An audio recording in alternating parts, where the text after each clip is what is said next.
ముస్లిం రాజు గుండెల్లో బాణం దింపిన ఒక హైందవ ధర్మ వీరుని చరిత్ర ఈ వీడియోలో మనం తెలుసుకోబోతూ ఉన్నాం. పృథ్వీరాజ్ చౌహాన్ కథ మనం తెలుసుకోబోతూ ఉన్నాం.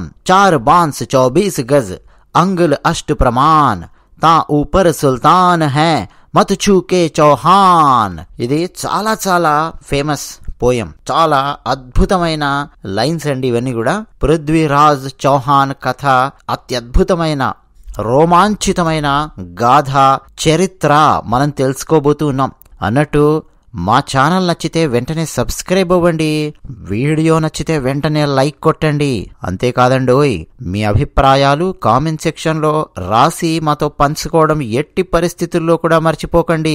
కామెంట్స్ రాసే ప్రతి ఒక్కరికి, లైక్స్ కొట్టే ప్రతి ఒక్కరికి పేరు పేరున ప్రత్యేకమైన ధన్యవాదాలు చెబుతూ మరి కథ లోపలికి వెళుతూ ఉన్నాను. పృథ్వీరాజ్ చౌహాన్ రాజపుత్రుడు. మన భారతదేశాన్ని సోనేకి చిడియా అని పాశ్చాత్య దేశాలలో ఉన్నవాళ్ళు, మధ్య ఆసియా దేశాలలో ఉన్నవాళ్ళు పిలిచేవాళ్ళు. సోనేకి చిడియా అంటే బంగారు పక్షి అని చెప్పి అర్థం.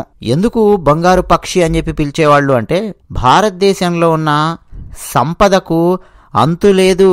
భారతదేశంలో ఉన్న సారవంతమైన భూములలో పండే పంటకు అంతులేదు. భారతదేశము అంతర్జాతీయంగా అది ఉన్నటువంటి ప్రదేశాన్ని గనక గమనిస్తే భారతదేశం యొక్క పేరు ప్రఖ్యాతులకు వ్యాపారం కోసం ఉపయోగించుకోవడానికి అత్యద్భుతమైన లొకేషన్లో ఉంది భారతదేశం. ఒక పక్క బంగారమే బంగారం, బంగారు నిలువలు, మరో పక్క సారవంతమైన భూములు, అలాగే ఖనిజాలు, అత్యద్భుతమైన దట్టమైన కీకారణ్యాలు, అడవి సంపద, ఎన్నని చెప్పాలి.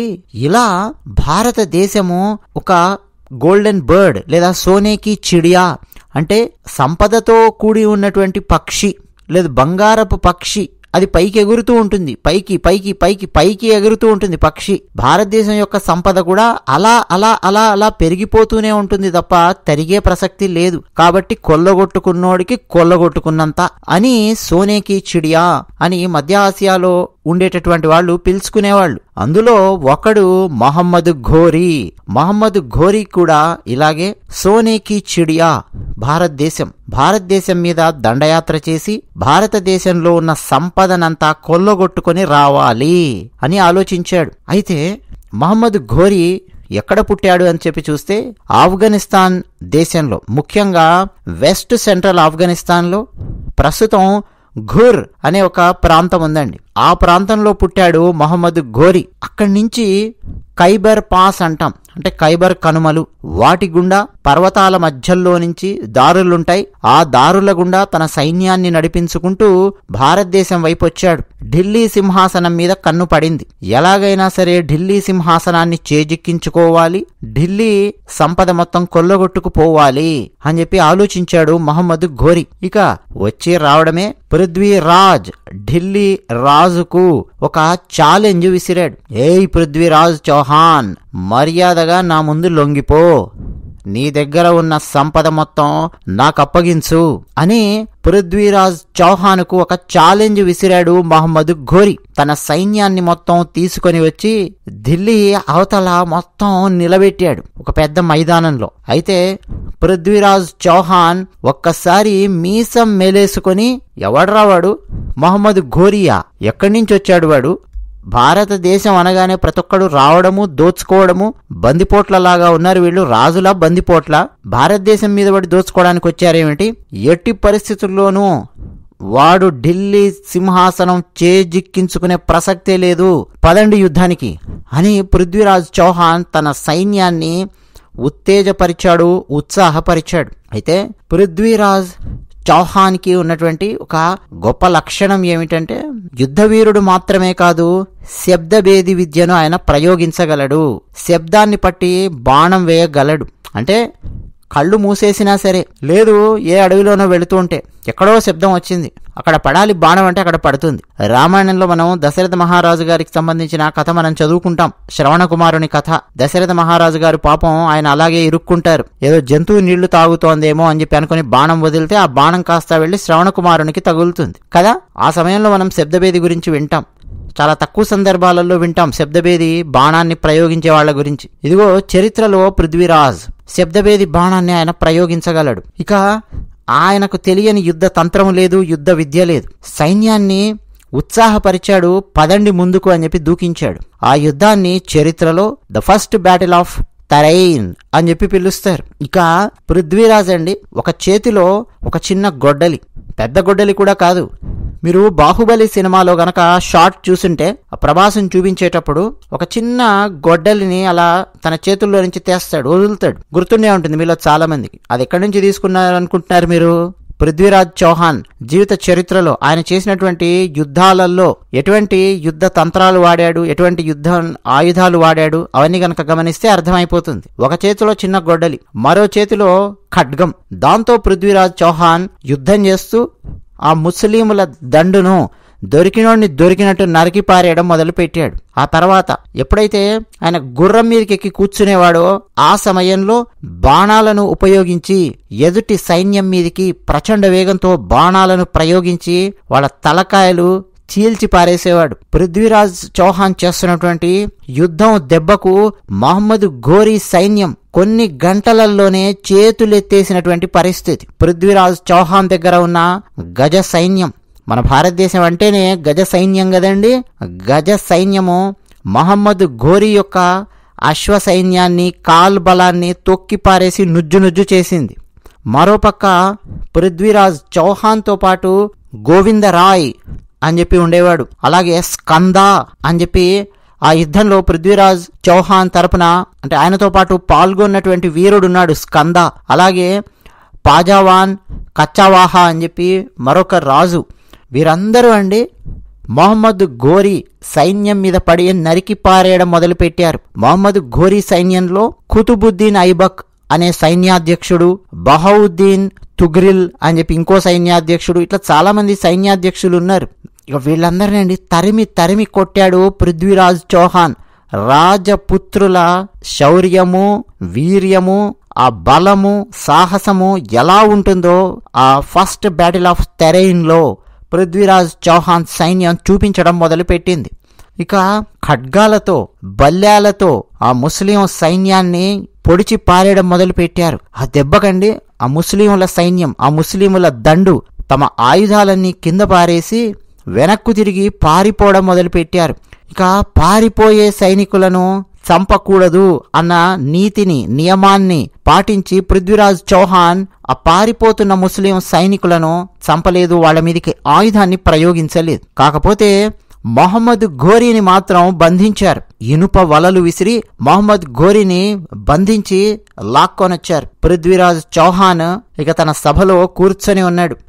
ఓ పక్క మహమ్మద్ ఘోరీ సైన్యం ఓడిపోయింది, దొరికినోడిని దొరికినట్టు నరికేశారు, మిగతా వాళ్ళందరూ పారిపోయారు. చేతులెత్తేసి మహమ్మద్ ఘోరీ పృథ్వీరాజ్ చౌహాన్ కాళ్ల ముందు మోకరిల్లి కూర్చొని, అయ్యా పృథ్వీరాజ్ చౌహాన్, నా తప్పైపోయింది. ఇంతకుముందు నేను చాలా యుద్ధాలు చేశాను, నువ్వు కూడా వాళ్లలాగే అనుకున్నాను, ఇంతటి యుద్ధవీరుడివి అని చెప్పి నేను అనుకోలేదు, నన్ను దయచేసి వదిలేయి. మీ హిందూ రాజులు క్షమించు అని చెప్పి ఎవరైనా సరే అడిగితే, శత్రువు వచ్చి క్షమించు అని చెప్పి అడిగినా సరే వాళ్లను కూడా వదిలేస్తారట కదా, అందుకని దయచేసి నన్ను క్షమించి వదిలేయి అని మహమ్మద్ ఘోరీ కాళ్లా వేళ్లా పడ్డాడు. అయితే అతను అంత కాళ్లా వేళ్లా పడాల్సిన అవసరమే లేదు, ఎందుకంటే పృథ్వీరాజ్ చౌహాన్ యొక్క గుణం అదే. మన భారతదేశంలో ఉన్నటువంటి రాజులు, హిందూ రాజులు, వారందరూ పాటించినటువంటి నియమం క్షమించు, శరణు శరణు అని శత్రువు అన్నా సరే వాళ్ళనైనా సరే క్షమించి వదిలిపెట్టాలి,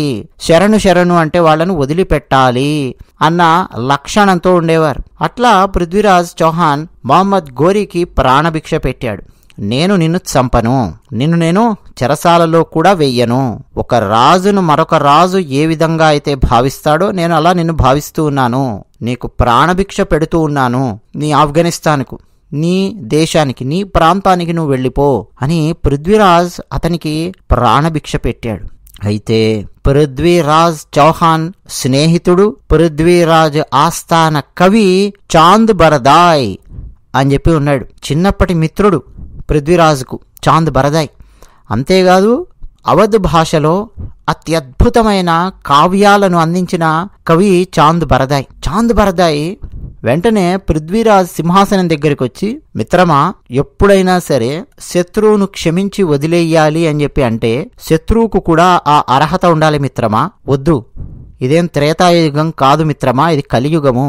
వద్దు, వీడిని వదిలొద్దు, ఈ మహమ్మద్ ఘోరీ గారిని వదిలొద్దు, వీడిని చంపేయి. లేదంటావా వీడిని చెరసాలలో పడే, అంతే తప్ప వీడిని గనక బయటికి వదిలావా మళ్ళీ మనకు సమస్య వస్తుంది, వద్దు మిత్రమా అని చాంద్ బరదాయ్ చెప్పాడు. కాకపోతే పృథ్వీరాజ్ చౌహాన్ కేవలం చాంద్ బరదాయ్కి మిత్రుడు మాత్రమే కాదు, ఒక రాజు కూడా కదా, రాజులాగా కూడా ఆలోచించాలి కదా. మిత్రుని సలహా బాగానే ఉంది, కానీ ఒక రాజులాగా ఆలోచిస్తే అంతవరకు ఆ సింహాసనాన్ని పరిపాలించినటువంటి హిందూ రాజులు ఎవరైనా సరే శత్రువు వచ్చి క్షమించు క్షమించు అని చెప్పి కాళ్ల వేళ్ల పడుతుంటే వాళ్ళను చంపేవాళ్లు కాదు, ఆయుధం లేనటువంటి శత్రువులను చంపేవాళ్లు కాదు. అటువంటి నీతి నియమాలను పాటించేవారు. ఒకవేళ క్షమించు అని చెప్పి అడిగిన వాడిని గనక చంపితే చరిత్రలో తానొక హీనుడిలాగా లిఖించబడతాను అన్న భయం కూడా ఆనాటి రాజుల్లో ఉండేది. అందుకని పృథ్వీరాజు, లేదు లేదు మిత్రమా, నన్ను క్షమించు, నేను నీ మాట వినడం లేదు, ఒక రాజుగా నేను ఆలోచిస్తూ ఉన్నాను, వీడు క్షమాభిక్ష అడిగాడు కాబట్టి వీడిని వదిలేస్తున్నాను అని తన మిత్రునికి చెప్పి ఇక వెంటనే తన సైనికుల వైపు తిరిగి, మహమ్మద్ ఘోరీకి కట్టేసిన గొలుసులను తొలగించండి, తిరిగి ఇతన్ని అతని దేశానికి పంపించండి అని తన సైనికులకు ఆజ్ఞ జారీ చేస్తూ మరోపక్క మహమ్మద్ ఘోరీకి చెప్పాడు, ఇంకెప్పుడు ఢిల్లీ వైపు అని కాదు, భారతదేశం వైపు, ఈ భారత భూమి వైపు కన్నెత్తి గనక చూసినట్టు తెలిసిందా అప్పుడు మాత్రం నిన్ను వదిలిపెట్టే ప్రసక్తే లేదు. భారతదేశాన్ని దోచుకోవాలి అనుకునే ఆలోచన మానుకో అని సలహా ఇచ్చి పృథ్వీరాజు మహమ్మద్ ఘోరీని పంపించాడు. చరిత్రలో కొన్ని తప్పులు ఎలా జరుగుతాయి అని మనం ఆలోచించుకోవడానికి ఇటువంటి ఉదాహరణలు కోకొల్లలు. పృథ్వీరాజు ఆ రోజు కనుక వాడిని చంపేసింటే అయిపోయేది. వాడిని చంపకపోవడం చాలా చాలా పెద్ద తప్పైపోయింది అన్నది ఆ తర్వాత చరిత్ర నిరూపించింది. ఢిల్లీ సింహాసనం ముస్లింల చేతుల లోపలికి ఎలా వెళ్ళింది అని ఆ సంఘటనలు అవన్నీ కనుక తలుచుకుంటే మనకు చాలా బాధేస్తుంది. ఆ సంఘటన అయిపోయింది. మరోపక్క కనౌజ్ రాజ్యాన్ని జయచంద్రుడు అనే రాజు పరిపాలిస్తూ ఉన్నాడు. జయచంద్రుడు చాలా చాలా సైన్యము, గొప్ప సైన్యం ఉన్నటువంటి రాజు, శత్రు దుర్భేద్యమైనటువంటి కోట కట్టుకొని ఉన్నాడు కనౌజులో. కానీ జయచంద్రునికి పృథ్వీరాజుకు వచ్చినంత పేరు ప్రఖ్యాతులు రావడం లేదు. ఈ రాజుల మధ్య వైషమ్యాలు, రాజుల మధ్య ఈర్ష్య, అసూయ, ద్వేషాలు ఇవన్నీ కూడా మన భారతదేశాన్ని కొంపముంచాయి అని చెప్పక తప్పదు. జయచంద్రునికి పృథ్వీరాజు పేరు చెప్తే చాలా కోపం వచ్చేది. ఈర్ష్య అన్నమాట పృథ్వీరాజు అనగానే. పృథ్వీరాజు యొక్క పరాక్రమం గురించి అందరూ పాటలు పాడేవారు, గజ్జె కట్టి ఆడుతూ నర్తిస్తూ ఎక్కడికి వెళ్ళినా పృథ్వీరాజును పొగుడుతూ మెచ్చుకుంటూ ఉండేవాళ్ళు. అది అసలు జయచంద్రునికి నచ్చేది కాదు. ఇంకా మరో విషయం ఏంటంటే జయచంద్రునికి ఒక కుమార్తె ఉంది. ఆమె పేరు సంయుక్త. సరే, హిందీలో సంయోగిత అని కూడా అంటూ ఉంటారు. సంయోగిత లేదా సంయుక్త ఆ అమ్మాయి పేరు. ఆ అమ్మాయి సంయుక్త పృథ్వీరాజును ప్రేమించింది. కొంతమంది పృథ్వీరాజు యొక్క తైలవర్ణ చిత్రాన్ని తీసుకెళ్లి సంయుక్తకి ఇచ్చారు. అలాగే సంయుక్త యొక్క తైలవర్ణ చిత్రము, సంయుక్త యొక్క అందచందాలు, గుణగణాలు ఇవన్నీ కూడా పృథ్వీరాజు విని ఉన్నాడు. అంటే ఒకరినొకరు సరాసరి చూసుకోలేదు కానీ ఒకరినొకరు ఇట్లా ఈ తైలవర్ణ చిత్రాలలో చూసుకొని ఒకరి గురించి ఒకరు విని ఒకరినొకరు ప్రేమించుకున్నారు. పృథ్వీరాజుకు సంయుక్త అంటే చాలా ఇష్టం, సంయుక్తకు పృథ్వీరాజు అంటే చాలా ఇష్టం. అయితే ఈ విషయం మెల్లిగా సంయుక్త తండ్రి జయచంద్రునికి తెలిసింది. అది కూడా సంయుక్త చెలికత్తెల ద్వారా మొత్తానికి జయచంద్రుడు కనుక్కున్నాడు. ఈ విషయం తెలియగానే మండిపడ్డాడు. నా కుమార్తె సంయుక్త నాకస్సలు నచ్చనటువంటి ఆ పృథ్వీరాజ్ చౌహాన్ను ప్రేమించిందా? ఇలా కాదు, వెంటనే నా కుమార్తెకు పెళ్లి చేయాలి అని ఆలోచించి ఆ విషయాన్ని తన కుమార్తెకు కూడా చెప్పాడు. అమ్మా, నీకు వివాహం చేయాలనుకుంటున్నాను, స్వయంవరానికి రాజులందరినీ ఆహ్వానిస్తున్నాను, పృథ్వీరాజును మాత్రం ఆహ్వానించడం లేదు అని చెప్పేశాడు ఆమె. ఆమె వెంటనే, నాన్నగారు మీరు స్వయంవరం ఏర్పాటు చేయండి, కానీ నేను పృథ్వీరాజునే వివాహం చేసుకుంటాను, పృథ్వీరాజును నేను వరించాను, ఆయననే పెళ్లి చేసుకుంటాను, ఆయనను ప్రేమించాను అని సంయుక్త అన్నది. జయచంద్రుడు అస్సలు ఒప్పుకోలేదు. ఒప్పుకునే ప్రసక్తే లేదమ్మా, ఇంకా చాలా మంది రాజాది రాజులు, యువరాజులు ఎందరెందరో ఉన్నారు, మహావీరులు, వాళ్లల్లో ఎవరినైనా సరే నువ్వు వరించు, వివాహం చేసుకో, పృథ్వీరాజు గురించి మర్చిపో అన్నాడు. అనేసి వెళ్ళిపోయాడు. ఇక ఆమె బాధలో ఆమె ఉన్నది. ఆమెకు అకస్మాత్తుగా భాగవతం గుర్తొచ్చింది. రుక్మిణీదేవి ఇటువంటి పరిస్థితి ఎదురైనప్పుడు శ్రీకృష్ణుడికి సందేశం పంపించింది. అగ్నిద్యోతనుడు అనే బ్రాహ్మణునికి విషయం చెప్పి సందేశం పంపించింది. ఆ తర్వాత శ్రీకృష్ణుడు వచ్చి రుక్మిణీదేవిని తీసుకొని వెళ్ళడము అదంతా కూడా మనకు తెలిసినటువంటిది. ఆమె ఆలోచించి పృథ్వీరాజుకు నేను కూడా సందేశం పంపిస్తే పృథ్వీరాజు వచ్చి నన్ను తీసుకెళ్తాడు కదా అని చెప్పి ఆలోచించి ఒక ఉత్తరం రాసి ఆ రాజమహల్లోనే తనకు బాగా నమ్మకం ఉన్నటువంటి వాళ్ళకి ఇచ్చి ఆ ఉత్తరాన్ని పృథ్వీరాజ్ చౌహాన్కు అందించమని చెప్పి పంపించింది. ఇక వాళ్ళు ఆ ఉత్తరాన్ని తీసుకొని వెళ్ళి పృథ్వీరాజ్ చౌహాన్కి అందించారు. పృథ్వీరాజుకు అర్థమయ్యింది, ఓహో ఫలానా రోజు స్వయంవరం ప్రకటించబోతూ ఉన్నాడు జయచంద్రుడు, నన్ను మాత్రం ఆహ్వానించడం లేదు.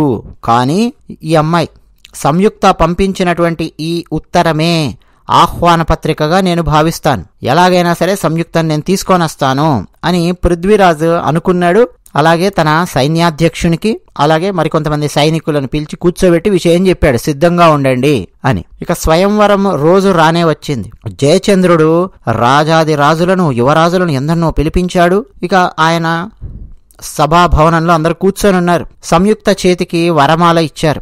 ఆమె ఆ వరమాల తీసుకుని ఎవరి మెడలో వేస్తే వారికి ఆమెనిచ్చి వివాహం చేస్తారు. అయితే పృథ్వీరాజు రాలేదు కదా, ఎలా ఇప్పుడు అని చెప్పి ఆమె ఆలోచిస్తోంది. కానీ జయచంద్రుడు ఒక పని చేశాడు. పృథ్వీరాజును అవమానించడం కోసం అన్నట్టు, అంటే మిగతా రాజాదిరాజులతో సమానంగా సరితూగడు పృథ్వీరాజు అన్నట్టు, ఒక సెక్యూరిటీ గార్డు స్థాయి పృథ్వీరాజుది, రాజు కాదు అని అందరి ముందు అందరు రాజుల ముందు అవమానించడానికి అన్నట్టు పృథ్వీరాజు యొక్క ఒక విగ్రహాన్ని తయారు చేయించి ఆ విగ్రహాన్ని ద్వారపాలకుడిలాగా తన సభాభవనం బయట నిలబెట్టాడు. అంటే లోపల నుంచి కూడా కనిపిస్తూ ఉంటుంది పృథ్వీరాజు యొక్క విగ్రహం. లోపలికి వచ్చేవాళ్ళు బయటికి వెళ్లేవాళ్ళు గమనిస్తూ ఉంటారు. పృథ్వీరాజును జయచంద్రుడు ఎలా అవమానిస్తున్నాడో కూడా చూస్తుంటారు. అయితే సంయుక్తకు అర్థం అయ్యింది, అక్కడ ఫలానా చోట ద్వారపాలకుడిలాగా ఒక విగ్రహాన్ని పెట్టారే, ఆ విగ్రహం పృథ్వీరాజ్దే అన్న విషయం అర్థమైపోయింది. వెంటనే అండి సంయుక్త పరిగెత్తుకుని వెళ్లి ఆ విగ్రహం మెడలో తన చేతుల్లో ఉన్న వరమాలను వేసింది, పృథ్వీరాజును వరించింది. అయితే వెంటనే అండి పృథ్వీరాజ్ తన గుర్రం మీద కూర్చొని ఉన్నాడు, కవచం ధరించి ఉన్నాడు, ఖడ్గం ధరించి ఉన్నాడు. పృథ్వీరాజ్ వెనక సైన్యాధ్యక్షులు చాలా మంది సైనికులు కూడా ఉన్నారు. వెంటనే పృథ్వీరాజ్ గట్టిగా ఒక కేక పెట్టాడు, సంయుక్త నన్ను ప్రేమించింది, నన్ను రమ్మని ఆహ్వానించింది. సంయుక్త నువ్వు నన్ను ప్రేమించావా లేదా చెప్పు అని చెప్పి అడిగాడు. ప్రేమించాను అని చెప్పింది. మరి ఇంకెందుకు ఆలస్యం, పద వెళ్ళిపోదాం అని వెంటనే సంయుక్తను ఠకీమని అండి తన చేతుల్లోపలికి అలా అందుకొని పొదివి పట్టుకొని తన గుర్రం మీద కూర్చోబెట్టుకొని పృథ్వీరాజ్ చౌహాన్ గుర్రాన్ని బయటికి దౌడు తీయించాడు. ఈలోపు జయచంద్రుని యొక్క సైనికులు కొంతమంది పృథ్వీరాజును అడ్డుకోవడానికి వస్తే పృథ్వీరాజు యొక్క సైనికులు సైన్యాధ్యక్షులు జయచంద్రుని సైనికులను అడ్డుకొని నరికి పారేశారు. ఈలోపు పృథ్వీరాజ్ సంయుక్తను తీసుకొని ఆ గుర్రం మీద ప్రచండమైన వేగంతో అడవుల గుండా తన రాజ్యానికి చేరుకున్నాడు. ఆ తర్వాత పృథ్వీరాజ్ సంయుక్తను శాస్త్రోక్తంగా వివాహం చేసుకున్నాడు. ఆమెను మహారాణిగా ప్రకటించాడు. ఇక జయచంద్రుని పరిస్థితి చూడాలి, కుత కుత కుత కుత ఉడికిపోయాడు. ఈ పృథ్వీరాజ్ అంటేనే నాకు పడదు, ఈర్ష, పైగా నా కూతురుని ఇలా తీసుకెళ్లి పెళ్లి చేసుకుంటాడా, ఈ పృథ్వీరాజు అంతం నేను చూడాల్సిందే, పృథ్వీరాజు చావు నేను చూడాల్సిందే అని చెప్పి ఆలోచించాడు. ఎలా పృథ్వీరాజు మీదకి సరాసరి యుద్ధానికి వెళ్లితే ఒక్కడు మిగళ్ళు తన సైన్యంలో. ఆ విషయము జయచంద్రునికి తెలుసు. పృథ్వీరాజును తాను ఒక్కడే ఒంటరిగా ఎదుర్కోలేడు. కానీ ఎలా ఓడించాలి అని చెప్పి ఆలోచిస్తుంటే జయచంద్రుని యొక్క మంత్రులు సైన్యాధ్యక్షులు ఉంటారు కదా, వాళ్లలో ఒకరిద్దరు చెప్పారు, మహారాజా పృథ్వీరాజు చేతుల్లో మహమ్మద్ ఘోరీ అనేవాడు ఓడిపోయాడు, వాడు వెనుదిరిగాడు, కాకపోతే మళ్లీ సైన్యాన్ని సమీకరిస్తున్నట్టుగా మాకు తెలుస్తోంది. పృథ్వీరాజుకు కూడా తెలుసు మహమ్మద్ ఘోరీ సైన్యాన్ని సమీకరిస్తున్నాడని, కానీ పృథ్వీరాజు సైన్యంతో తలపడగలిగేంతటి సైన్యము మహమ్మద్ ఘోరీ దగ్గర లేదు, అంత సంపద కూడా లేదు. అలాగే పృథ్వీరాజు కోట యొక్క ఢిల్లీ కోట యొక్క రహస్యాలు అవన్నీ కూడా మహమ్మద్ ఘోరీకి తెలిసే అవకాశం లేదు. మనలో కొంతమంది ఇదివరలో ఢిల్లీ కోటకు రకరకాల పనుల కోసం వెళ్లి వచ్చిన వాళ్ళు ఉంటారు, వాళ్ల ద్వారా కొంత సమాచారం మన దగ్గరుంది. ఆ సమాచారాన్ని, మన దగ్గరున్న కొంత సంపదను, మన దగ్గరున్న సైన్యాన్ని మనం మహమ్మద్ ఘోరీకి ఇచ్చేద్దాం. మహమ్మద్ ఘోరీ సైన్యము మన సైన్యము కలిసి గనక పృథ్వీరాజ్ మీద పడితే పృథ్వీరాజ్ పని అయిపోయినట్టే అన్నారు. జయచంద్రుడు చాలా సంతోషించాడు. అయిపోయిందిరా నీ పని పృథ్వీరాజ్ చౌహాన్, మా సైన్యము, మా ధనము, అలాగే మహమ్మద్ ఘోరీ సైన్యము ధనము మొత్తం కలిపి ఢిల్లీ మీదికొచ్చి పడి పృథ్వీరాజును ఓడించి తీరతాం అని చెప్పి అనుకున్నారు. ఇక ఇది మొత్తం సమాచారం మహమ్మద్ ఘోరీకి అందించారు. మహమ్మద్ ఘోరీ చాలా సంతోషించాడు. అయితే జయచంద్రుడు ఏం చెప్పాడంటే మహమ్మద్ ఘోరీకి, పృథ్వీరాజ్ చౌహాన్ను ఓడించిన తర్వాత ఢిల్లీ సింహాసనం నాకు అప్పగించాలి. ఢిల్లీ ఖజానాలో ఉన్న సంపదను మహమ్మద్ ఘోరీకి అందిస్తాం. ఎంత సంపద అయితే ఢిల్లీ ఖజానాలో ఉందో ఆ సంపద మొత్తం మహమ్మద్ ఘోరీకి ఇచ్చేస్తాం. అది తీసుకొని వెళ్ళిపోవాలి. ఢిల్లీ సింహాసనం మీద జయచంద్రుడు కూర్చుంటాడు. తన కనౌజ్ రాజ్యంలో ఢిల్లీ రాజ్యాన్ని కలిపేసుకుంటాడు. ఇక ఆ తర్వాత ఢిల్లీలో వసూలు చేసే పన్నులు కావచ్చు, ఢిల్లీలో ఉన్నటువంటి ఆ మొత్తం నేల కావచ్చు, ఆ నేలలో పండేటటువంటి సంపద కావచ్చు, ఖనిజాలు కావచ్చు, అవన్నీ కూడా జయచంద్రుని వశం అవుతాయి. ఇదనమాట జయచంద్రుడు మహమ్మద్ ఘోరీతో పెట్టిన బేరం. మహమ్మద్ ఘోరీ ఒప్పుకున్నాడు. ఢిల్లీ సంపద మొత్తం నాకొచ్చి పడితే చాలు, ఖజానాలో ఉన్నది ఎంతో బంగారం ఉంటుంది, వజ్ర వైడూర్యాలుంటాయి, సింహాసనం నువ్వు తీసుకో, మనం మిత్రులుగా ఉందాము అని చెప్పి మహమ్మద్ ఘోరీ జయచంద్రునికి చెప్పాడు. జయచంద్రుడు కూడా సరే అన్నాడు. ఇద్దరు చేతులు కలిపారు. ఇక సైన్యాన్ని సమీకరించారు. అలాగే జయచంద్రుని యొక్క మిత్రులు వాళ్ళు ఉంటారు కదా, వాళ్ళందరి సైన్యాన్ని, జయచంద్రుని యొక్క ధనాన్ని మొత్తం పెట్టాడండి. ఇక మహమ్మద్ ఘోరీ ఆయన సమీకరించుకున్నటువంటి సైన్యాన్ని, ఆయన దగ్గరున్న ధనాన్ని మొత్తం పెట్టి ఒక్కసారిగా ఈ రెండు భారీ సైన్యాలు వచ్చి ఢిల్లీని చుట్టుముట్టాయి. అలాగే ఢిల్లీ కోట రహస్యాలను కూడా జయచంద్రుడు తనకు తెలిసినటువంటి సమాచారాన్ని మహమ్మద్ ఘోరీకి అందించాడు. ఇక ఆ సమాచారాన్ని తీసుకొని ఢిల్లీ కోట ఎక్కడెక్కడైతే బలహీనంగా ఉండే అవకాశం ఉంది అని చెప్పి తెలుసుకున్నారో ఆయా ప్రాంతాల నుంచి దాడులు ముమ్మరం చేశారు. పృథ్వీరాజ్ చౌహాన్ ఏమీ ఊరుకోలేదు. పృథ్వీరాజ్ చౌహాన్ బీభత్స భయానకమైన యుద్ధం చేశాడు. దీన్ని ద బ్యాటిల్ ఆఫ్ సెకండ్ తెరైన్ అని చెప్పి పిలుస్తారు. రెండవ తెరైన్ యుద్ధము అని చెప్పి పిలుస్తారు మన భారత చరిత్రలో. ఇక పృథ్వీరాజ్ బాణాలతోనూ బల్యాలతోనూ తన చేతిలో ఖడ్గము, గొడ్డలి, చిన్న గొడ్డలి తీసుకొని మహమ్మద్ ఘోరీ సైన్యాన్ని, జయచంద్రుని సైన్యాన్ని దొరికిన వాడిని దొరికినట్టు నరికి పారేయడం మొదలు పెట్టాడు పృథ్వీరాజ్ చౌహాన్. ఇక ఘోరీ సైన్యము, జయచంద్రుని సైన్యం కూడా ఎలాగైనా సరే పృథ్వీరాజ్ చౌహాన్ని చంపాలి అని చెప్పి ప్రయత్నం చేశారు. పృథ్వీరాజ్ చౌహాన్ వాళ్లకు దొరకకుండా ఒక్కొక్కడిని నరకడము, వాళ్ళ గుండెల్లో బాణాలు దింపడము, వాళ్ళ కాళ్ళు నరికి పారేయడము చేస్తూ వచ్చాడు. యుద్ధం భయంకరంగా పెరుగుతున్న కొద్దీ పృథ్వీరాజ్ చౌహాన్ తన ఒంటికి గాయాలవుతున్నా సరే వీరుడిలాగా విజృంభించి ఏనుగులను, గుర్రాలను మట్టుబెడుతూ ఒక్కొక్క సైనికుణ్ణి తరిమి తరిమి కొట్టడం మొదలుపెట్టాడు పృథ్వీరాజ్ చౌహాన్. అయితే ఇలా కాదు పృథ్వీరాజ్ చౌహాన్ పట్టుకునేది, ఒకేసారి 100 మందో 200 మందో గుంపులు గుంపులుగా, కొంతమంది పైనుంచి ఎగబడాలి, కొంతమంది కింది నుంచి ఎగబడాలి.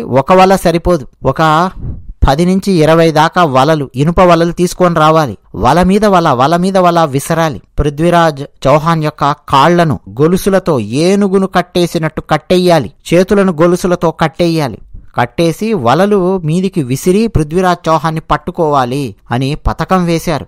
ఇక పృథ్వీరాజ్ చౌహాన్ ఒక పక్క యుద్ధం చేస్తుంటే మెల్లిగా పథకం ప్రకారము జయచంద్రుని సైనికులు, కొంతమంది ఆ సైన్యాధ్యక్షులు, అలాగే మహమ్మద్ ఘోరీ సైనికులు, సైన్యాధ్యక్షులు కలిసి దాదాపు 20 దాకా ఇనుప వలలు తీసుకొని వచ్చారు. ఇక పృథ్వీరాజ్ చౌహాన్ మీద పడి ఒక్కసారిగా పృథ్వీరాజ్ చౌహాన్ని గట్టిగా పట్టుకొని ఒక ఇనుప బోనులో సింహాన్ని బంధించినట్టుగా బంధించారు పృథ్వీరాజ్ చౌహాన్ని. పృథ్వీరాజ్ చౌహాన్ ఆ బోనును, ఇనుప బోనును బద్దలు కొట్టడానికి ప్రయత్నం చేశాడు విశ్వ విధాల. అయినా సరే ఆ బోనును బద్దలు కొట్టలేకపోయాడు. పృథ్వీరాజ్ చౌహాన్ బంధించినటువంటి ఆ బోనును, ఓ సింహపు బోను లాంటి బోనును లాక్కొని తమ గుడారాల వైపు తీసుకొని వెళ్లారు శత్రు సైనికులు. ఆ తర్వాత ఇక పృథ్వీరాజ్ చౌహాన్ యొక్క సైనికులు వాళ్ళందరూ కూడా తమ రాజుగారు బంధింపబడేసరికి తమ ఆయుధాలను వదిలిపెట్టడం మొదలుపెట్టారు. ఎందుకంటే తమ రాజును బంధించిన తర్వాత ఇక తామేం చేస్తాము అన్నటువంటి పరిస్థితి. ఇక ఈలోపు జయచంద్రుడు చాలా చాలా సంతోషంతో ఎగురుతూ గెంతుతూ మహమ్మద్ ఘోరీ దగ్గరికి వచ్చాడు. మహమ్మద్ ఘోరీ కూడా జయచంద్రుడిని కౌగిలించుకున్నాడు. మిత్రమా అంటే మిత్రమా అనుకున్నారు. ఇప్పుడు జయచంద్రుడు అడిగాడు, మిత్రమా మహమ్మద్ ఘోరీ, ఇక రా, ఢిల్లీ ఖజానా దగ్గరికి వెళదాం. ఎంత సంపద ఉందో అంత సంపద మొత్తం నీకు ధారాదత్తం చేస్తున్నాను. బంగారం, వెండి, వజ్రాలు, వైడూర్యాలు, మణులు, మాణిక్యాలు, మరకతాలు మొత్తం తీసుకో. ఎంత ఉంటే అంత, ఎన్ని బిందెలుంటే అన్ని బిందెలు తీసుకో. ఏనుగుల మీదికి, గుర్రాల మీదికి ఎక్కించి మరి నీ రాజ్యానికి తరలిద్దాం. అలాగే నేను ఢిల్లీ సింహాసనం మీద కూర్చుంటాను, పట్టాభిషేకం చేసుకుంటాను అని జయచంద్రుడు అన్నాడు. వెంటనే మహమ్మద్ ఘోరీ వికటాట్టహాసం చేయడం మొదలుపెట్టాడు. మహమ్మద్ ఘోరీ ఏమైంది ఏమైంది అని చెప్పి జయచంద్రుడు అన్నాడు. వెంటనే మహమ్మద్ ఘోరీ గట్టిగా నవ్వి వికటాట్టహాసం చేసి, రేయ్ జయచంద్ర, నీ దేశపు మట్టికే నువ్వు అన్యాయం చేసిన వాడివి, నీ మాతృభూమికే ద్రోహం చేసిన వాడివి, నువ్వు దేశ ద్రోహివి. నిన్ను గనక నేను నమ్మానా, నాకు కూడా నువ్వు రేపు ద్రోహం చేసే అవకాశం ఉంది, నాకు కూడా నువ్వు వెన్నుపోటు పొడిచే అవకాశం ఉంది. నీ దేశానికే వెన్నుపోటు పొడిచినప్పుడు నాకు వెన్నుపోటు పొడవ్వా? మరి అలాంటప్పుడు నిన్ను నేనెలా బతకనిస్తాననుకున్నావురా నువ్వు అని మహమ్మద్ ఘోరీ తన సైనికులకు సైగ చేశాడు. సైనికులు పరిగెత్తుకొచ్చారు. జయచంద్రుణ్ణి గట్టిగా పట్టుకొని ఢిల్లీ కోట మీద ఉరేయండి. ఆ ఉరేసే ముందు దేశద్రోహి అన్న ఒక బోర్డు రాయించి దాన్ని ఈ జయచంద్రుని మెడలో వెయ్యండి. వేసి వీళ్ళు దేశద్రోహి అన్న విషయం వాడి దేశంలో ఉన్న వాళ్ళకి అర్థం కావాలి, అట్లా వీడిని ఉరేయండి అని మహమ్మద్ ఘోరీ ఆదేశించాడు. జయచంద్రుని తీసుకెళ్లి ఢిల్లీ కోట మీద దేశద్రోహి అన్న బోర్డు మెడలో తగిలించి ఊరేశారు. కొన్ని కథల్లోనేమో మనకు కుతుబుద్దీన్ ఐబక్ బాణం వేస్తే ఆ బాణం తగిలి జయచంద్రుడు చనిపోయాడు అన్నట్టుగా కొన్ని గ్రంథాలలో మనకు ఉంటుంది. కుతుబుద్దీన్ ఐబక్ అంటే ఎవరో కాదండి, ఢిల్లీలో కుతుబ్ మినార్ అని చెప్పి ఒకటి కనిపిస్తుందే, ఈ కుతుబుద్దీన్ ఐబక్ పేరు మీదే ఉంటుంది. ఆ కుతుబుద్దీన్ ఐబక్ ఎవరనుకుంటున్నారు? ఈ మహమ్మద్ ఘోరీ యొక్క సైన్యాధ్యక్షులలో ఒకడు. ఈ first battle of Tarain, second battle of Tarain రెండింటిలో కూడా పాల్గొన్నాడు కుతుబుద్దీన్ ఐబక్. సరే, అదంతా మళ్ళా వేరే కథ. ఇక తర్వాత పృథ్వీరాజును బంధించారు కదా, మహమ్మద్ ఘోరీ తన రాజ్యానికి తీసుకొని వెళ్ళాడు. ఇక 2 యుద్ధాలు గెలిచాడు. అపారమైన సంపద తన వశమయ్యింది. ఇక తన సైన్యాధ్యక్షులను పంపించాడు. భారతదేశంలో ఈశాన్య రాష్ట్రాల వరకు, ఇప్పుడు మనం ప్రస్తుతం చెప్పుకుంటున్న ఈశాన్య రాష్ట్రాల వరకు గెలుచుకుంటూ వెళ్ళిపోండి, ఇదిగో సైన్యం సంపద తీసుకోండి. ఇప్పుడు ప్రస్తుతం ఉన్నటువంటి బీహార్ ప్రాంతము, ఉత్తరప్రదేశ్ ప్రాంతము, వారణాసి అటువైపు మొత్తం ఇక జయించుకుంటూ వెళ్ళండి, ధ్వంసం చేయండి, సంపద ఎత్తుకురండి. ఇది మహమ్మద్ ఘోరీ ఇచ్చినటువంటి ఆర్డర్, ఆజ్ఞ. ఇక భారతదేశంలో అల్లకల్లోలము సృష్టిస్తూ ఉన్నారు. మరోపక్క మహమ్మద్ ఘోరీ ఈ 2 యుద్ధాలు ఇవన్నీ చేశాడు కదా, చాలా అలసిపోయాడు, చాలా సంతోషంలో ఉన్నాడు. ఆట పాటలతో మునిగి తేలాలి అని చెప్పి అనుకున్నాడు. చక్కగా గుడారాలు అవన్నీ వేసుకొని చక్కగా కూర్చొని ఉన్నాడు. ఇక పృథ్వీరాజును తీసుకొని వచ్చి మహమ్మద్ ఘోరీ ఎదుట అతని సభలో నిలబెట్టారు. మహమ్మద్ ఘోరీ వికటాట్టహాసం చేస్తూ పృథ్వీరాజ్ చౌహాన్ వంక చూశాడు. అయితే పృథ్వీరాజ్ చౌహాన్ తల ఎత్తుకొని నిలబడి కళ్ళతో ఉరిమి చూస్తూ, ఆనాడు నన్ను క్షమాభిక్ష అడిగావు, నేను నీ క్షమాభిక్ష పెట్టాను, నా క్షమాభిక్షతో బతికి బట్ట కట్టావు అన్నాడు మహమ్మద్ ఘోరీ.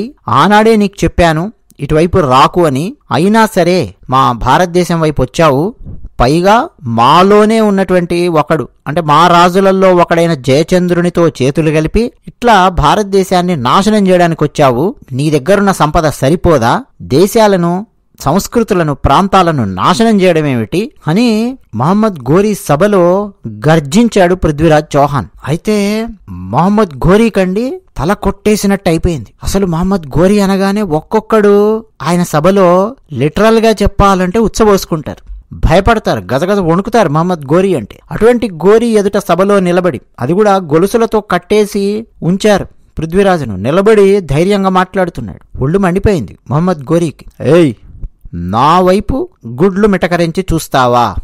కళ్ళు కిందికి దింపు. ఏయ్ పృథ్వీరాజ్, కళ్ళు కిందికి దింపు, దింపు కిందికి కళ్ళు అన్నాడు మహమ్మద్ ఘోరీ. అయితే పృథ్వీరాజు చిరునవ్వు నవ్వి, నేను రాజపుత్రుణ్ణి, రాజపుత్రుడెప్పుడైనా సరే తల ఎత్తుకొని నిలబడతాడు, కళ్ళు ఎత్తి సరాసరి కళ్ళల్లోకి చూస్తూ మాట్లాడతాడు తప్ప కళ్ళు కిందికి దింపి మాట్లాడడం అనేది ఉండదు అని సమాధానం ఇచ్చాడు పృథ్వీరాజ్. అంటే చూడండి, అసలు భారత వీర కిషోరము, హైందవ ధర్మ వీరుడు, రాజపుత్రుడు ఎలా ఉంటాడో చూడండి. ప్రాణం పోతే పోనిరా, కానీ మాలో ఉన్నటువంటి శక్తి సామర్థ్యాలను ఎవ్వడి ముందు మేము తాకట్టు పెట్టము అన్నట్టుగా నిలబడ్డాడు. అయితే మహమ్మద్ ఘోరీ అన్నాడు, నువ్వు రాజపుత్రుల్లాగా కాదు, నాకు బానిసలాగా పడి ఉంటాను అంటే నేను నిన్ను రక్షిస్తాను. నీకు మళ్ళీ ఏదో ఒక చిన్న రాజ్యమో ఏదో కొంత ప్రాంతమో ఇస్తాను. నాకు బానిసలాగా ఉండు, ఇది నువ్వు చేయాల్సింది అన్నాడు మహమ్మద్ ఘోరీ. జయచంద్రుణ్ణి నమ్మలేదు మహమ్మద్ ఘోరీ గాని పృథ్వీరాజుని ఈ విషయంలో నమ్ముతున్నాడు. ఎందుకంటే ఒకసారి ప్రాణభిక్ష పెట్టాడు కదా. అయితే పృథ్వీరాజు మళ్ళీ సమాధానం ఇచ్చాడు, చెప్పాను కదా నేను రాజపుత్రుణ్ణి అని.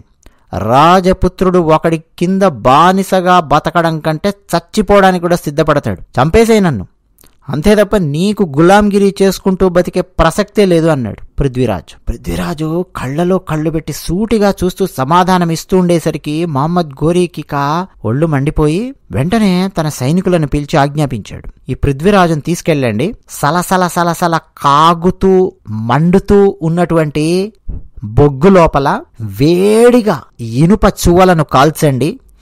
ఆ ఇనుప చువ్వలను పృథ్వీరాజు కళ్ళల్లో పెట్టండి.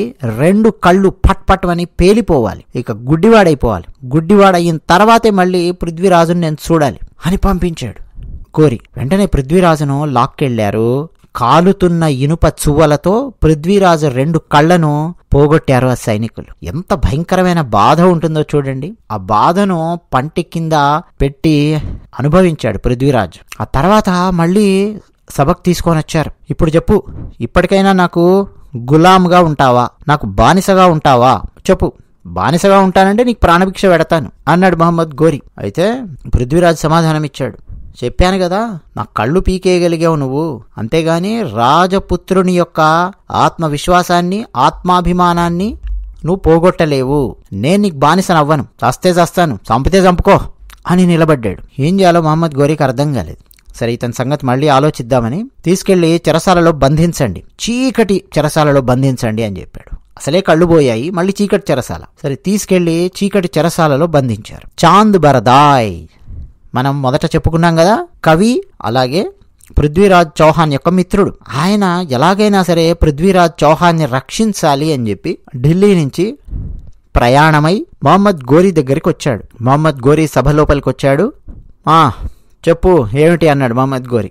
పృథ్వీరాజ్ చౌహాన్ మీకు ప్రాణభిక్ష పెట్టాడు కదా, ఒకసారి ప్రాణభిక్ష పెట్టినటువంటి వాడు మీకు దేవుడితో సమానము, అటువంటి వ్యక్తిని ఈ విధంగా హింసిస్తున్నారే, తప్పు కదా అది, ఆయనను వదిలిపెట్టండి అని చాంద్ బరదాయ్ నచ్చజెప్పబోయాడు. వెంటనే మహమ్మద్ ఘోరీ ముందు ఈ చాంద్ బరదాయిని కూడా తీసుకెళ్లి లోపల వారేయండి, జైల్లో వారేయండి అన్నాడు. అది కూడా పృథ్వీరాజు ఉన్నటువంటి జైల్లోనే తీసుకొచ్చి చాంద్ బరదాయిని కూడా బంధించారు. సరే కొన్ని గ్రంథాలలో మనకు మారువేషంలో చాంద్ బరదాయి వచ్చాడు అన్నట్టుగా కూడా ఉంటుంది. ఒక నేరేషన్ నేను ఇస్తున్నాను నేను మీకు. చాంద్ బరదాయి పృథ్వీరాజ్ ఇద్దరు ఒకే జైల్లో ఉన్నారు. ఇద్దరు ఒకరినొకరు మిత్రమా అంటే మిత్రమా అని ఆలింగనం చేసుకున్నారు, కూర్చున్నారు. అప్పుడు పృథ్వీరాజ్ అన్నాడు, ఒక్క అవకాశం చాలు మిత్రమా, అది ఎలా వస్తుందో తెలీదు, ఒక్క అవకాశం వస్తే చాలు, మహమ్మద్ ఘోరీ గాడిని చంపి పారేస్తాను, ఒక్క అవకాశం కావాలంతే, వాణ్ణి నేను బతకనివ్వను, మన భారతదేశాన్ని చిన్నా భిన్నం చేశాడు వాడు అని పృథ్వీరాజు చాంద్ బరదాయితో అన్నాడు. చాంద్ బరదాయి కూడా సరే మిత్రమా ఆలోచిద్దాం, ఆ అవకాశం మనకు ఎలా వస్తుందో వేచి చూద్దాం అన్నాడు. ఈలోపు వీళ్ళ చెరసాల ఎదురుగా కాపలాగాసే సైనికులు, భోజనం తీసుకొచ్చేవాళ్ళు, వెళ్లేవాళ్ళు, ఊడవడానికి వచ్చేవాళ్ళు ఉంటారు కదా, వాళ్ల ద్వారా ఏం తెలిసిందంటే మహమ్మద్ ఘోరీ ప్రస్తుతం ఆటపాటలను వాటన్నింటినీ కూడా చూస్తూ ఉన్నాడు, వినోదాలలో ఉన్నాడు.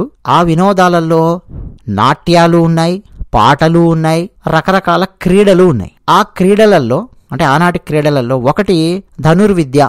బాణం తీసుకొని ఎక్కుబెట్టి ఎక్కడో దూరాన ఏ మామిడి పండో అనాస పండో ఏదో పెడతారు, దాన్ని కొట్టాలి. లేకపోతే ఏవైనా సరే చిన్న చిన్న వస్తువులు గాని, లేదు కృత్రిమంగా తయారు చేయబడినటువంటి పక్షుల బొమ్మలు గాని దూరాన ఉన్నటువంటి చెట్లకు కడతారు. వీళ్ళు నిలబడి ధనుర్విద్యలో ఎవరైతే పాల్గొంటూ ఉన్నారో వాళ్ళు దూరాన ఉన్నటువంటి వాటిని కొట్టాలి. అందులో మొదటి బహుమతి, రెండవ బహుమతి, ఇట్లా బహుమతులు ఇస్తారు. ఇదంతా కూడా సుల్తాన్ అంటే మహమ్మద్ ఘోరీ చూస్తాడు, ఆనందిస్తాడనమాట.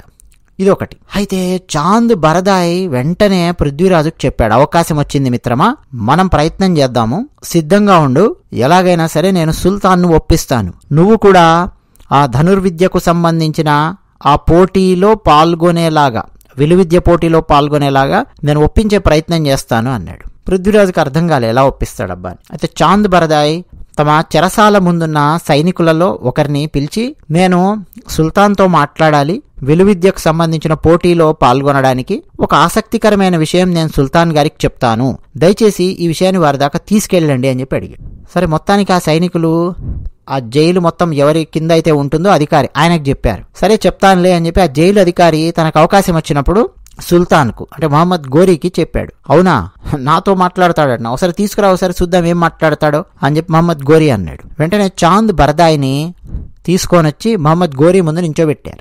ఏమిటి చెప్పు అన్నాడు ఘోరీ. నా మిత్రుడున్నాడే పృథ్వీరాజ్, అతని దగ్గర ఒక విద్య ఉంది, అతనికి ఇప్పుడు కళ్ళు లేవు మీకు తెలుసు, అయినా సరే శబ్దాన్ని బట్టి అతడు బాణం వెయ్యగలడు, మీరు దూరాన ఏదైనా సరే గంట గాని ఏదైనా సరే కట్టించండి, లేదు ఒక కంచం లాంటిది ఏదైనా సరే దూరాన పెట్టి దానికి ఒక ఇట్లా కొట్టినట్టు శబ్దం చేయండి, ఒక బాణం ఇవ్వండి చాలు, ఆ బాణంతో దాన్ని బద్దలు కొడతాడు పృథ్వీరాజ్, ఈ విద్య ఉంది అతని దగ్గర అని చెప్పాడు. అయితే నేను నమ్మను అన్నాడు. మామూలుగా కళ్ళున్న వాళ్లే చూసి కూడా బాణాన్ని సరిగ్గా కొట్టలేరు, కళ్ళు లేనివాడు పైగా చెరసాలలో ఉండి కృషించి ఉన్నాడు, అసలు కళ్ళు లేనివాడు ఎలా కొడతాడు బాణాన్ని, ఎందుకు నా సమయం వ్యర్థం చేస్తున్నావు అని చెప్పి అన్నాడు మహమ్మద్ ఘోరీ. లేదు లేదు మహారాజా, సుల్తాన్ మీ సమయాన్ని నేనేం వ్యర్థం చేయట్లేదు, పృథ్వీరాజుకు ఒక అవకాశం ఇవ్వండి, చూడండి మీరు కూడా ఆ వినోదాన్ని చూసి మీరు కూడా ఆనందించండి అని చెప్పి అన్నాడు. మహమ్మద్ ఘోరీ నవ్వి, సరే అవకాశం ఇస్తా, ఒకవేళ అతని గురి గనక తప్పిందనుకో, సరిగ్గా గురి పెట్టి కొట్టలేదనుకో, అప్పుడు అదే మైదానంలో పృథ్వీరాజ్ తలకాయ కూడా నరికేయించేస్తాను, అంతేకాదు నీ తల కూడా ఎగిరిపోతుంది, సరేనా అన్నాడు మహమ్మద్ ఘోరీ. సరేనండి అని చెప్పి చాంద్ బరదాయ్ అన్నాడు. సరే అని చెప్పి మహమ్మద్ ఘోరీ ఒప్పుకున్నాడు. ఇక చూడండి, పెద్ద మైదానం, ఒక క్రికెట్ గ్రౌండ్ లాంటి పెద్ద మైదానం అండి, పెద్ద కోట ఎంత ఉంటాయి కదా, మధ్యలో మైదానం. ఇక చాంద్ బరదాయ్ వచ్చి పృథ్వీరాజ్ పక్కన నిలబడ్డాడు. ఈ సుల్తాన్ మహమ్మద్ ఘోరీ పైన కోటలో పైన ఒక బాల్కనీ లాంటిది ఒకటి ఉంది పెద్దది, అక్కడ నిలబడ్డాడు.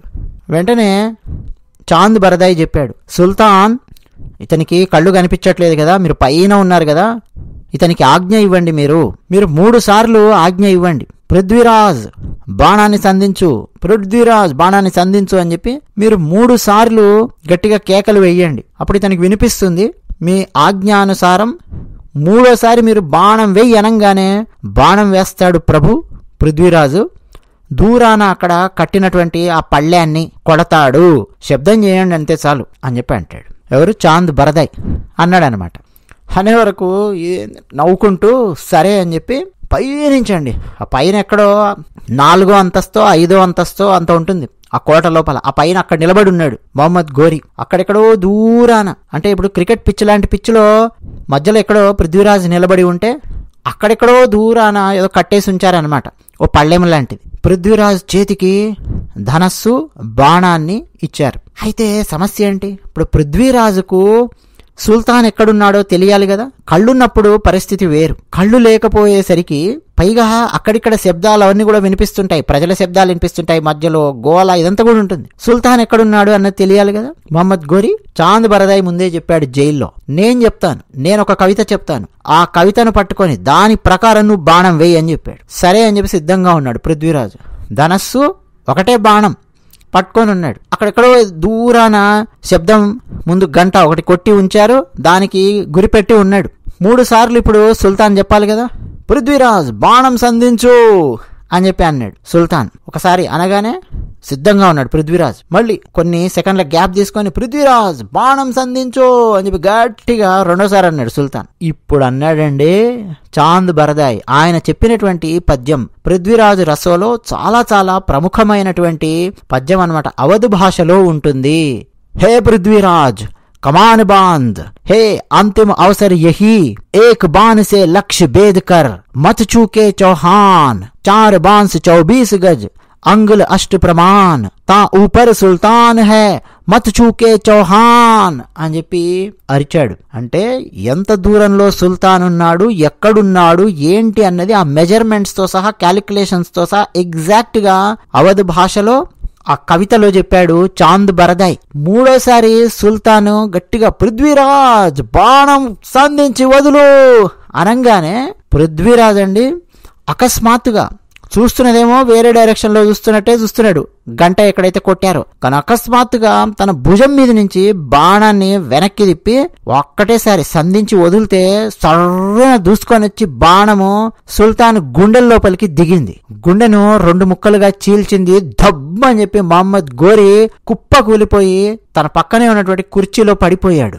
ఒక్కసారిగా అండి అక్కడ కలకలం, సైనికుల మధ్యలో ఏం జరిగింది ఏంటి అసలు ఎవ్వడికి అర్థం కూడా కావట్లేదు. ఫ్రాక్షన్ ఆఫ్ సెకండ్ లో బాణం దూసుకొని వచ్చి గుండెల్ని చీల్చుకుంటూ వెళ్ళిపోయింది. ఇప్పుడు అడిగాడు పృథ్వీరాజ్, ఏమైంది చాంద్ అని చెప్పి అడిగాడు. చాంద్ బరదాయి చెప్పాడండి, पृथ्वीराज की शूर वीरता घर घर बनी देश की आन धूप में धमके रहो निगोड़ा जो वीरों का वीर महान जय जय पृथ्वीराज चौहान जय जय पृथ्वीराज चौहान అని చెప్పాడు. అనగానే పృథ్వీరాజుకి అర్థమైపోయింది మహమ్మద్ ఘోరీ గుండెలో బాణం దిగింది అని. వెంటనే అండి చాంద్ బరదాయి తన దుస్తుల్లో దాచుకొని ఉన్నటువంటి కత్తిని బయటికి తీసి పృథ్వీరాజు గుండెల్లో ఒక్క పోటు పొడిచాడు. పృథ్వీరాజు గుండెల్లో కత్తి దిగింది.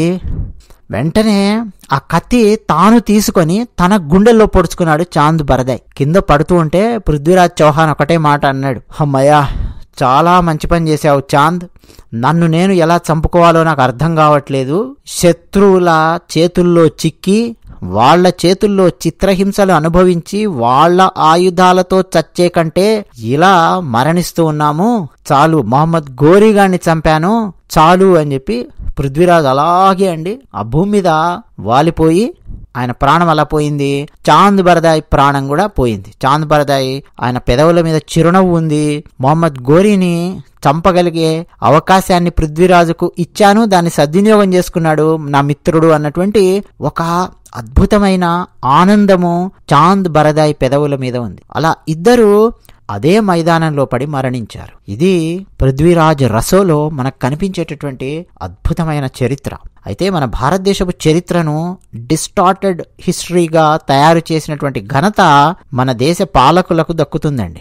మొట్టమొదటి విద్యాశాఖ మంత్రి ఎవరు మన భారతదేశానికి? కామెంట్ సెక్షన్ లో రాయండి, ఆలోచించండి. మన భారతదేశంలో ఉన్నటువంటి చరిత్ర, అద్భుతమైన చరిత్రను పక్కన పెట్టేసి అసలు మనది కానటువంటి చరిత్రను, రకరకాలుగా తప్పుడు చరిత్రను ప్రచారం చేసే ప్రయత్నాలకు భారతదేశానికి స్వాతంత్రం వచ్చిన తర్వాత ఒడిగట్టే వాళ్ళ సంఖ్య పెరిగింది. బ్రిటిషర్స్ వచ్చినప్పుడు కొంత చరిత్రను భ్రష్టు పట్టిస్తే భారతదేశానికి స్వాతంత్రం వచ్చిన తర్వాత భారత హైందవ ధర్మ వీరుల చరిత్రను, వారు సాధించిన విజయాలను, వారి సాహసోపేతమైన కార్యాలను మనకు చరిత్ర పుస్తకాలలో పెట్టి వినిపించకుండా చరిత్రను రకరకాలుగా భ్రష్టు పట్టించి ఏంటేంటో మనకు చదివించారు, ఏంటేంటో మనకు వినిపించారు అకాడమిక్ పుస్తకాలలో. అదండి విషయము.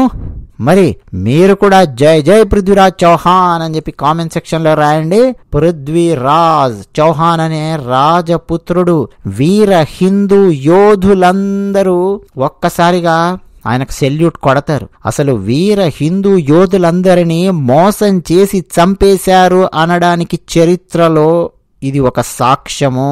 అంతేకాదు మన భారత హైందవ ధర్మ వీరులు సొంత రాజుల చేత, సొంత ప్రజల చేత కూడా అక్కడక్కడ ఇలా ద్రోహానికి గురయ్యారు. జయచంద్రుని లాంటి వాళ్ల వల్ల. మన హిందూ వీర యోధుడు పృథ్వీరాజుకు జై జై అని చెబుతూ ఈ వీడియో మనం ముగిద్దాం. మీ అభిప్రాయాలు కామెంట్ సెక్షన్ లో రాయండి. పూర్తిగా ఈ వీడియో చూసిన వాళ్ళందరికీ ధన్యవాదాలు చెప్తూ ఉన్నాను. మా ఛానల్ నచ్చితే సబ్స్క్రైబ్ అవ్వండి, వీడియో నచ్చితే లైక్ కొట్టండి. మరొక హైందవ ధర్మ వీరుని చరిత్రముతో మీ ముందుకొస్తాం. ధన్యవాదాలు.